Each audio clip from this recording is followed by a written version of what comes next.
Hello, and welcome to the dark. Tonight's story is one of desperation, a tale of loss and grief and revenge. What would you do to keep the memory of someone you loved?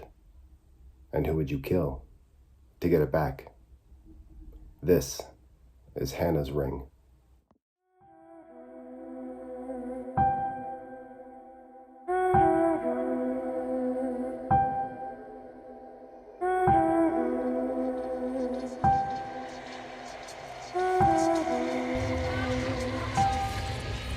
Pop died of a heart attack on the 18th of November, the year I turned 23. Long ago now.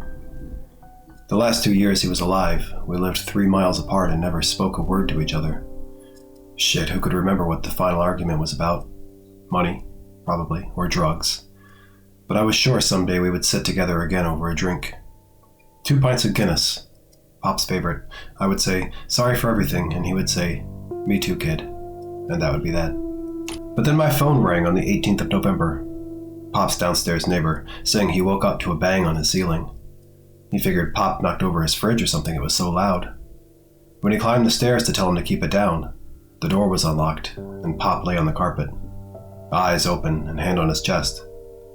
Must have been quick, the neighbor said to me over the phone. Geez, I'm sorry. That was 11 November 18ths ago, and every November 18th since then I headed out to Walnut Grove Cemetery, Queens, in the nicest clothes I owned. The only day out of the year I wore a tie. Hey, Pop. I nodded to his gravestone and slid my hand into my coat pocket, which held a bottle of Guinness. Like I said, Pop's favorite. The weight of the beer felt good in my hand. These visits to my father's grave were the only times in years I'd touched a bottle of anything. 7 years, to be exact, so says my chip. 9 years without coke or heroin or even weed. You'd think they'd be harder to kick, but no. It was always the fucking drink. So once a year I buy a single bottle. Occasionally I can't find a store that sells them loose, which means I'm picking up a 6-pack of Guinness and chucking 5 in the bin behind the store. I call it a waste of money, waste of beer. I don't care. Keeping any booze with me for longer than the few minutes it takes to walk into Walnut Grove and lay that bottle on his grave is more temptation than I want to endure. Happy Thanksgiving, I said. Almost. And before you ask, no, I ain't got nobody to spend it with yet. I knelt and brushed away wet leaves obscuring his name on the tombstone, tossed aside the few small branches that had fallen onto his grave. The night before, a nasty storm had knocked out power in the neighborhood, including my own apartment 3 blocks away. High winds blew branches right off the trees, smashing windshields and setting off car alarms that kept me up the whole goddamn night. Power was still out in the morning and I was dead tired, and worst of all, I couldn't even brew myself a cup of coffee. Honestly, right now I ain't got time to think about dating anyway. I lost my job, Pop. Not sure what to do. Rent is due in a week and I'm 1,000 short. Lost my job. As if they laid me off with severance. No. A customer pitched at me for something missing from their car. Something I didn't even touch. Called me a thieving son of a bitch, and I knocked him right in the head.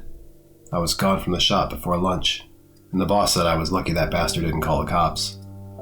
And even with Pop dead, I couldn't bring myself to tell him the whole story, though. So that was all I said. Lost my job. Thunder rolled softly through the gray clouds on the horizon. Shit. Guess the storm wasn't done with us yet. I've been looking for work, but it's rough out there right now. I shrugged. $1,000 in the next 8 days or I'm out on the street. It's crap, this whole situation. But I'll figure it out, Pop, I will. After placing the Guinness at its usual spot against the gravestone, I stood for a moment and stared at the bottle, watching like it was going to jump back into my pocket, going to beg me not to leave. This was the hardest part every November 18th, walking away. Maybe the groundskeeper would throw the beer away, or a thirsty homeless person might help themselves to a drink. Would it really be so bad if I was the one to open it instead? Take one sip to honor Pop and then just walk away? Every year I ask myself that question, but so far that bottle hadn't once found its way back into my pocket. I turned my head at the roar of an engine inside the cemetery. Not a car, a wood chipper. Down the hill a ways, 3 men in reflective vests and safety earmuffs were hauling thick branches. They moved the fallen husk of an ancient walnut tree and began to carve off pieces with a chainsaw, tossing them into the chipper as it roared. I knew the tree well, one of the remaining few that gave the cemetery its name. The tallest by far, well over 200 years old, if the Walnut Grove brochures were to be believed, but a lightning strike toppled it during the storm, leaving only a jagged, broken trunk on the little hill overlooking Pop's grave. Lightning flashed again somewhere in the distance, and reflected off something inside the huge trunk. Just a tiny glint shining through a long crack in the wood for a split second, and then it was gone. I turned back toward the men in the reflective vests, but they were all facing away from me, carrying a huge branch toward the wood chipper. "Be right back, Pop." I stepped over a puddle of soggy leaves floating in muddy water and climbed the hill. Crouching, I peered into the heart of the tree and immediately spotted what had caught my eye. A metal box, about the size of a paperback book, wedged inside the trunk, but not just placed there, at least not any time recently. The wood itself had grown around it, engulfing the box, as the huge trunk expanded up and out for the last 200 years. This thing was old. Very old. Maybe very valuable. And no one likely knew it was there, except for me. I glanced back down the hill at the men still feeding branches into the wood chipper. What might this box be worth? Enough to keep me in my apartment until I can find a new job? I reached in. The metal was cold against my fingers, but no matter how hard I pulled, it stayed put right there in the trunk. The workmen were still busy with the wood chipper. Had to be quick about this. I reached into the pocket of my coat and pulled out a multi-tool I kept there. Flicked open the knife, jammed it into the trunk and rocked it back and forth, prying the wood away from the box. Probably gouging scratches in the metal, but I couldn't worry about that. An antique box with a few scratches was still worth more than what I had at the moment, which was a handful of jack shit. Finally, the box came free as the wood splintered with a crack. I checked to see if the men heard it, but they were still feeding the last few feet of the huge branch into the thunderous wood chipper.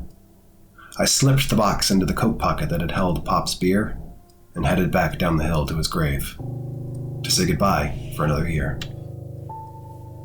The stupid clasp was jammed shut. I leaned back on the sofa in my apartment and held the metal box up to the candlelight. The power was still out in the building, and probably the whole neighborhood, given the surrounding darkness.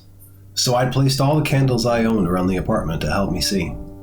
A few of them were scented, which gave the whole place an odd, vaguely fruity scent like cereal, with a hint of pine and pumpkin spice. The box was made of silver, or maybe aluminum, with an ornate pattern of roses along each edge. Did they have aluminum 200 years ago? Silver would be worth more, of course, but either way it was a gamble to sell the box the way it was. Opening it could destroy the value if there was nothing decent inside. But what if the contents were worth more than the box itself? Gold jewelry, maybe. Diamonds. Plus, how could I prove it was 200 years old without explaining where I found it? Which would mean admitting the box didn't belong to me. Perhaps some local museum or university would make a big fuss about historical significance. The cops would confiscate the box and maybe let me spend a night in jail for taking it in the first place. Something rattled inside as I turned the box around in my hand. I tugged on the clasp, and a bit of dirty, rusted metal came loose in my fingers. Shit. I had to make a decision. That lightning had flashed right after I told Pop I needed money. $1,000, I said, just to keep me in my apartment until I could find work. Not directly asking him for help, but maybe Pop had taken it that way. So this was a gift, one that had sat in that tree for 200 years without anyone knowing about it. And if it hadn't been for the storm, it might have sat there for 100 more. What did it matter if I took it? Opened it, sold what was inside? History's one thing, but human life is another. Wasn't having a roof over my head more important than the historical significance of an old metal box? Fuck it. I grabbed the clasp and pulled hard. More silver chunks came away, but the box stayed shut. This was going to take some work. I walked to the kitchen, opened the junk drawer, and rooted around inside until I found a hammer. Grabbing the box, I slid open the door to my balcony and stepped out into the chilly evening air. I wasn't about to smash a hole in my living room floor trying to open the stupid thing, so I set it on the balcony floor and brought the hammer down hard onto the clasp. Job done. It snapped right off and flew down onto the street below. The box was still shut, though, and stayed shut when I tried to pull the lid apart. Using the hammer's claw, and a lot of force, I was able to open it just a crack. A silver ring dropped out, rolled across the balcony, and almost slipped through the gap between two boards. My hand slapped down on it just in time. The street was 3 floors below me, and there would be zero hope of finding the damn thing if it fell. Stupid going out onto the balcony to open the box. It would have served me right to lose it. Imagine having to go back and explain it to Pop. Scooping up the ring, the box, and my hammer, I hurried back inside and slid the door closed. I set the box on the coffee table and opened it slowly, careful not to snap the hinge. A small book sat inside, bound in leather. God damn it, all that for a book. Probably not worth much, unless it turned out to be a first draft of Huck Finn or something. But the ring... I turned it around in the candlelight, watching the reflections glint across the slightly tarnished surface. A date inscribed on the inside read 21st of June, 1752. 1752? This thing was even older than 200 years, closer to 300. What would this be worth to an antique dealer? A couple grand, maybe more? I could get the money I needed for rent, plus a bit of cushion for next month as well. I gave the ring a kiss. Thanks, Pop. But what about the box's other treasure? I set the ring down and flipped open the book. The brittle, yellowed paper was covered in small, neat handwriting, faded with age. 17th of April, 1799. My dearest child, I purchased this leather-bound book en route to the docks, a journal to document our voyage, for you to read when you are grown. I love you so even before I have yet to set eye upon your beautiful face. And in these pages you will come to learn what your mother Hannah and I have endured to see you brought into the world. We are in deepest love, the two of us, and were it not that her father despises me for a Catholic and refuses to see us wed, we should be married already in our native England. So we have fled. I presented Hannah with the ring mine own departed mother Margaret wore on her finger for 20 years, a ring of silver that might have paid for our voyage itself, had it not been too dear to my memory to sell. We boarded the passenger ship, called the William, just past noon. Our cabin is not large, but we need not much room, for we can hardly stand to be out of each other's embrace for more than a few moments, and we travel with but few possessions. The New World, and the city of New York, is our destination, and it is to be our home once your mother and I finally wed. We will make a new life there with you, our child, and be content when times are hard because we will be together, us 3. I have decided to name you William, after the ship that carries us to our new lives, unless you be a girl, however, in which case you shall be Margaret. I reached back into the box for the silver ring. 21st of June, 1752. If this was the same ring the journal's owner mentioned, and his mother had worn it for 40 years, then she must have died in 1792, 7 years before he gave it to Hannah. I had no idea if the book was worth anything on its own, in terms of money, at least, if not historical interest, but it would verify the ring's backstory. Bought in England in 1752, carried across the Atlantic in 1799 on a passenger ship, worn by 2 different women, and then, for some reason, buried in a cemetery for 200 years.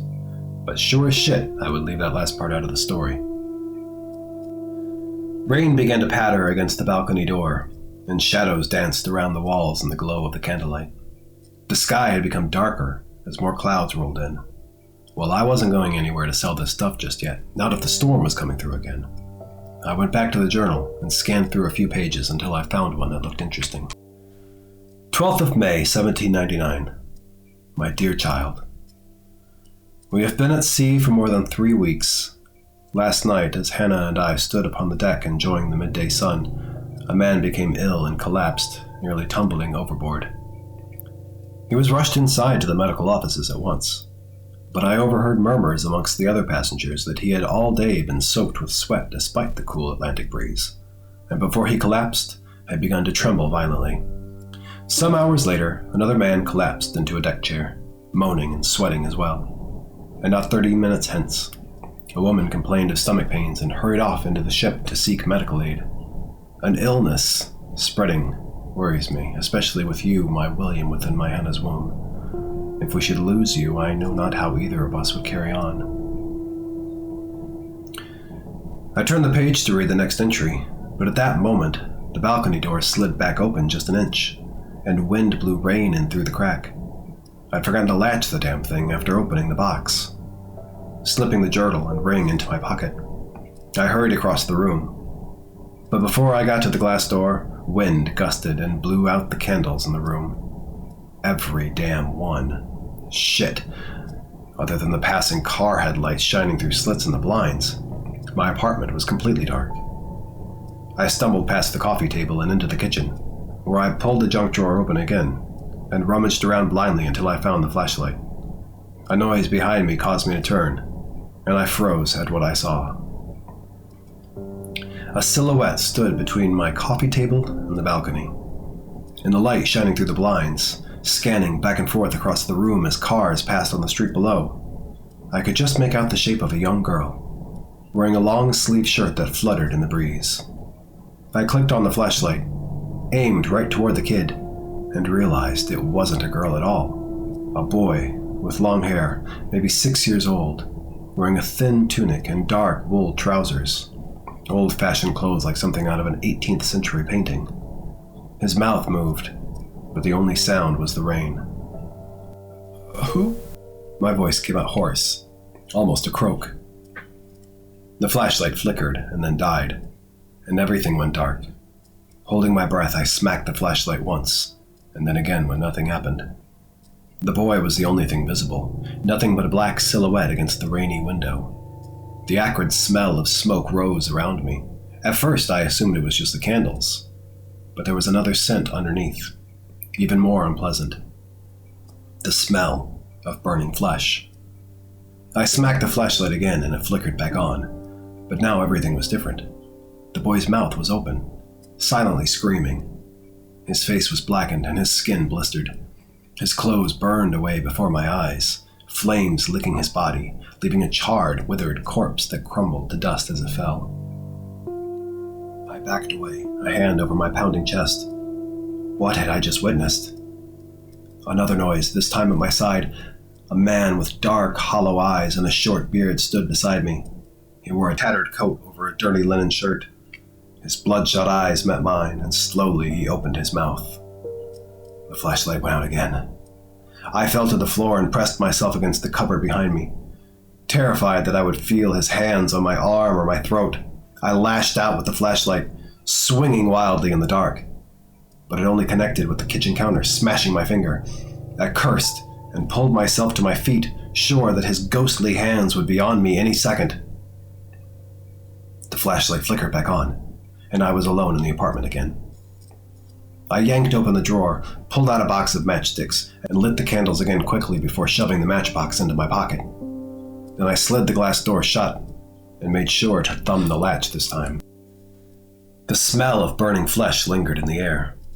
As I stood in the kitchen, panting in fear and darting the flashlight around the corners of my apartment, I noticed a thin layer of soot covering the kitchen floor, and there just past the fridge, something written in the soot. I want what's mine. Rain lashed against the sliding glass door. Candlelight danced around the walls of the tiny apartment, and I lay back on the couch, breathing in the soot and burning flesh that was already fading beneath the fruity candle scent. What had I seen? Who? The man who wrote the journal, I guessed. And the boy, was that William, the guy's kid? Had the ship caught fire on its way back to America and burned them alive? I thought back to the Guinness resting against Pop's gravestone and wished, just for a moment, that it really had jumped back into my pocket and come home with me. I resisted the damn drink for 7 years, but never, during that time, did I have to contend with ghosts. But it didn't make sense. How was the book, and Hannah's ring here instead of the bottom of the Atlantic. If my power was on, I could search up the ship itself, the William, launched in 1799. But my phone was dead, with no way to charge it. Well, one thing was clear. The man wanted his stuff back. I picked up the journal and flipped through until I found an entry frantically written, with ink smudged across the page. 20th of May, 1799. William, your mother has passed away. My heart breaks for you, the child I will never meet. My only comfort being that you will not be alone in heaven. My Hannah is with you. Then William was never born, which meant the boy that appeared in my living room couldn't have been him. And I flipped a few entries ahead. Despite the journal being originally meant for his son, the guy had continued to write. For who? Was it possible I was the first person beside himself to ever read it? I spent the next hour devouring the entries. Forget the ring. I had to know who that boy was, how he died. A few days after Hannah's passing, the ship docked in New York Harbor, with a total of 36 passengers having caught cholera. At least 18, including Hannah, died on board. The guy started a new life here in Queens, alone, unable to bring himself to remarry. He wrote in the journal sporadically for over a year, still addressing each entry to his unborn child. And he buried Hannah in Walnut Grove Cemetery, selling her ring to pay for the burial. I turned the ring over in my fingers, watching the candlelight dance around the tarnished silver edge. So how did it wind up in the cemetery, buried alongside the journal in the trunk of a walnut tree? I skipped forward in the book. After weeks of nothing, there was a final, hastily scrawled entry. 4th of August, 1800. Dearest William, God forgive me, I have made a monstrous mistake. For weeks now, Hannah has come to me at night, cursing me in my dreams for tearing her away from her family, to die so far from home, for letting our child die, for giving away the ring that had symbolized our love, our new life together. I became determined to have the ring back. I could not allow it to sit upon a jeweler's shelf, growing dusty and tarnished, to be sold to someone who knew nothing of its meaning to us. Or never sold at all. God forbid the ring be melted down and destroyed. I had sold the only thing I had left of Hannah, and for a pittance. Setting aside my meager earnings to buy back the ring would take months, by which time it might be too late. I had to take action. In the night, I crept to the jeweler's shop down the block from my rooms. Inserted into the door frame a metal shim that I had carefully fashioned from a butter knife, and crept into the darkened shop. I had brought with me a small lamp of whale's oil, providing enough light to see my surroundings without drawing, I hoped, much attention. This lamp I placed upon the counter, then went round to inspect the shelves. Praying that the ring had not already been sold, I pulled open drawer after drawer, searching through boxes of knickknacks, brooches, necklaces, and the like. At last, I came to your mother's ring. I had no sooner slipped it into my pocket and turned to leave, when came the sound of footsteps descending the staircase from above. The jeweler lived above the shop, you understand, with his wife and 2 small children. Surely he heard me, and in mere moments would discover me rifling through his wares. I closed the drawer and turned to leave. But there stood not a burly jeweler, nor even his wife. The smaller of his 2 children, no older than 6, watched me from the bottom of the stairs.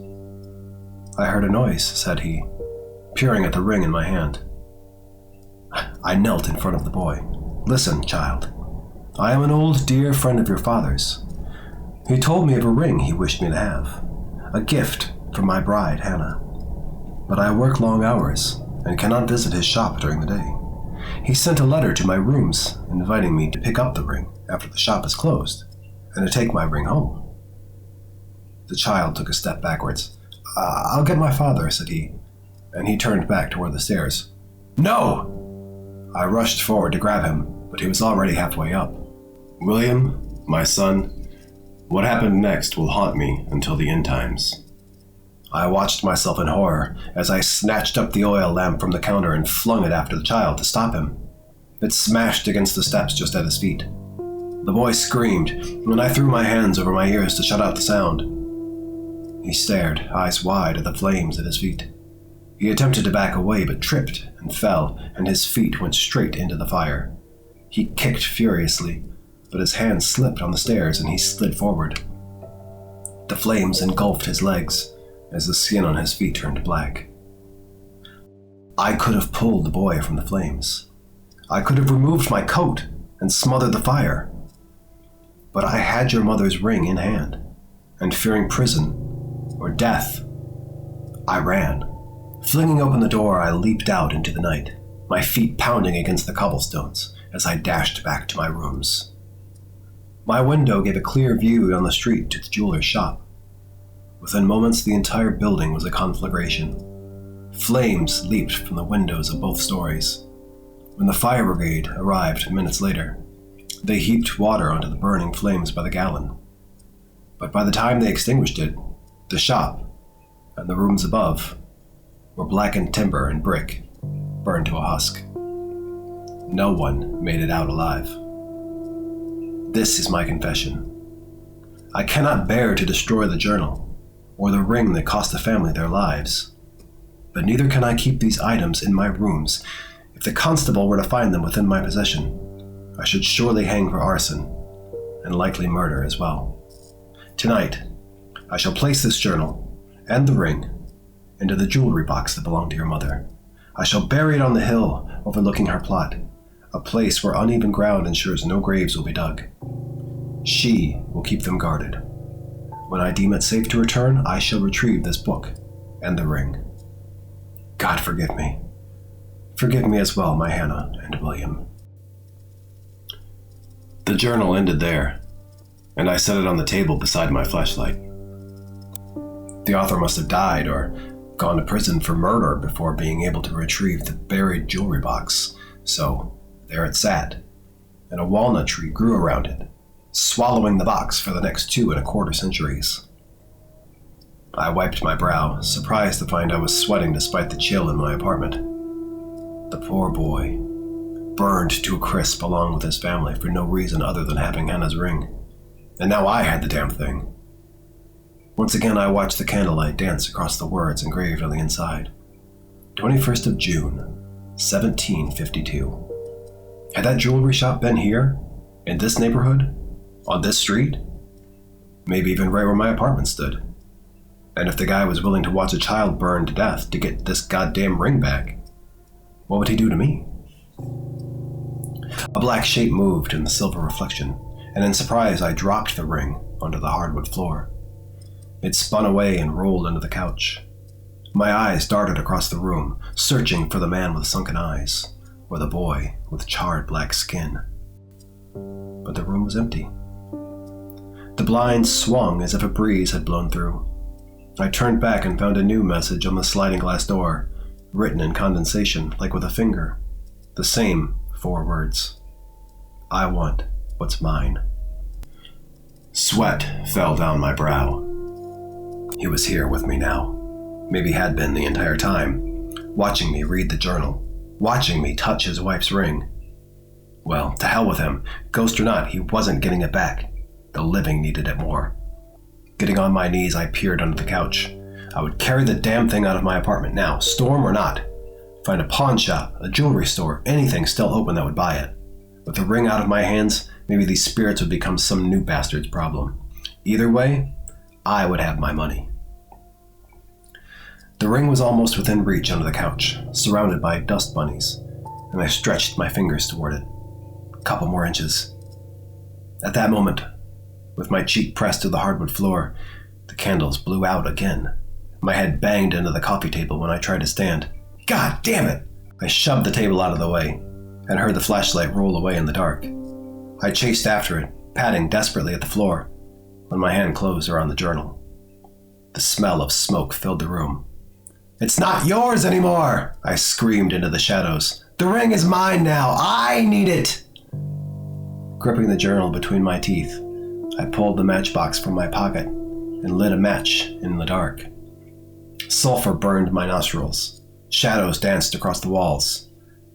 He was here. Or they both were. But where? I swung the match, lighting the shadowy corners of the apartment, and then stumbled back and nearly fell. The ghost emerged from the bedroom, his dark, sunken eyes trained on the book in my hands. It wasn't the ring he wanted at all. "I'll burn it!" I held the match underneath the book. "Leave me alone or I'll burn it right now!" I flickered my wrist and it would light, destroying the entire story of his journey with Hannah, the memory of his life with her. At that moment, the power came back on, and the man was gone. The storm had passed. I found her just beyond the hill overlooking my father's grave. Hannah Appleton. I tore aside thick ivy vines and wiped away centuries of dirt to find the dates. 1783 to 1799. 16. The girl was 16 years old when she sailed across the Atlantic, pregnant and cast out from her old life, only to die of cholera before ever reaching a new one. I'm sorry, Hannah. I placed my hand on the worn, decayed tombstone. Your husband never found peace, but I hope you did. I climbed the hill. The jagged, broken walnut trunk was gone, probably nothing more than sawdust and wood chips by now. In its place was a hole 3 feet deep, wet at the bottom with mud and rainwater. I pulled the jewelry box from my coat pocket, with the journal inside, trying not to think about how much money they would have earned me. Then I let it drop into the mud. The box floated on the water for a moment or two, tiny air bubbles escaping through the broken latch, which would never close tightly again. And then the box slipped underneath the surface, becoming buried in the mud once again. The man would have his story back, and I would be done with him, and the child as well. In my apartment, I brewed a pot of coffee and then began to put away the candles, until the next storm, or the next hurricane, or, let's be honest, the next missed electric bill. I stepped into the kitchen and nearly fell when I slipped on the tile. Leaning against the counter, I checked the bottom of my socks. Soot. How? I had meticulously cleaned the kitchen floor before heading to the cemetery, not just sweeping, but scrubbing the corners as well, and then tossing the dirty sponge in the garbage. No earthly fire had left that soot in my apartment, I was sure of that. And wherever it had come from, I wasn't happy with even a speck of that phantom shit left behind. A rustling behind me. Startled, I turned. The blinds on the sliding glass door swung back and forth, as if someone had run their hand along it. Hello? I glanced around the room, but there were no places to hide in such a small space. I slipped off my soot-covered socks and tossed them in the corner of the kitchen, then crept around the corner, peering past the bathroom into my dark bedroom at the end of the hall. Something moved in the shadows. I ran back into the city kitchen. Forget worrying about tracking the stuff around now. I wrenched open the drawer and pulled out the flashlight. I sure as shit wasn't reaching into that dark bedroom to flick on the light switch. Shining the beam down the hall, nothing seemed out of the ordinary. My bed, small dresser with a stack of magazines and DVDs, laundry basket overflowing onto the rug. I took a step down the hall, stopped beside my bathroom, and flicked on the light. On the mirror was a new message, this time written in soot. I want what's mine. I gave it back to you, I whispered. I gave you back the fucking journal. I turned, and there he stood in my bedroom, sunken eyes watching me. A crackling noise came from behind like wood in a fireplace, but the smell in that hallway was not wood at all, but burning flesh. Shadows danced across the hall as I turned back toward the kitchen. The boy stood at the end of the hall, consumed by flames. He wasn't screaming now, wasn't writhing in agony, only watching me. Trapped. I was trapped, the boy at one end and the man at the other. No escape, except to give them what they wanted. I reached into my pocket and pulled out Hannah's silver ring, the only thing I had kept from the box, and the only thing that might keep a roof over my head. They both took a step toward me. Take it! I flung the ring at the man, and it bounced down the hall until it settled at his feet. He looked down, made no move to pick it up, then looked back up at me and took another step. It's yours! I shut my eyes. The journal too! You want what's yours? Then take it and leave me alone! My voice echoed off the hallway walls. When I opened my eyes, the man was closer, inches from me, stretching his hand toward me. "What do you want from me?" I whispered. He leaned down, staring into my face with those dead, sunken eyes. I could feel the unbearable heat of the fire behind me, but I couldn't tear my gaze away. His cold, dead hands wrapped around my neck, and as the flames consumed my legs, the truth came to me. Of course it wasn't the ring he wanted, or even the journal. It was me, because I knew what he had done. He wanted his secret. All stories on this channel are fictional. No AI was used in the creation of the story or video. Hannah's Ring is available now on Amazon for 99 cents or free on Kindle Unlimited. Thank you for watching. If you enjoyed this story, the very best thing that you can do is to leave a review of Hannah's Ring on Amazon or Goodreads. The ebook itself is available now on Amazon, and my debut novel, You Are All Charlotte, is available for pre-order. The paperbook and ebook will both be released on June 1st, 2025. And speaking of You Are All Charlotte, next week we'll begin reading it one chapter at a time.